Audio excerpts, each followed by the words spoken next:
మీ బాడీలో రెండో గుండె ఎక్కడుందో తెలుసా మీకు?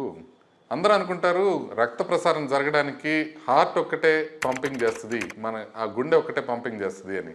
బట్ బాడీలో ఇంకొక గుండె కూడా ఉంటుంది. అది చెస్ట్లో ఉండదు, అది మీ కాళ్ళ మజిల్లో ఉంటుంది.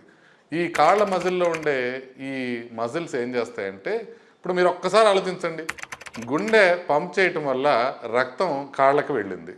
అయితే మనం నిలబడుకో ఉన్నప్పుడు కింద కాళ్ళ దగ్గర నుంచి రక్తం గుండె దగ్గరికి ఎట్లా వస్తుంది, ఎలా వస్తుంది అని అంటే, కింద మజిల్స్ కంట్రాక్ట్ అయినప్పుడు ప్రతిసారి అక్కడి నుంచి కొంచెం కొంచెం రక్తం పైకి వస్తూ ఉంటుంది. అలా పైకి వచ్చేది అది మళ్ళీ గుండెకి చేరుతుంది. సో ఆ మజిల్స్ కంట్రాక్ట్ అవ్వకపోతే మన రక్తం గుండెకి చేరదు. అందుకే కాళ్ళని సెకండ్ గుండె అని పిలుస్తారు. సో మీరు ఒక మూవీ చూస్తూ ఉన్నారు, గంటల పాటు కూర్చో ఉన్నారు, లేకపోతే ఫ్లైట్లో చాలాసేపు కూర్చో ఉన్నారు, లేకపోతే మీ డెస్క్లో ఎక్కువసేపు కూర్చో ఉన్నారు,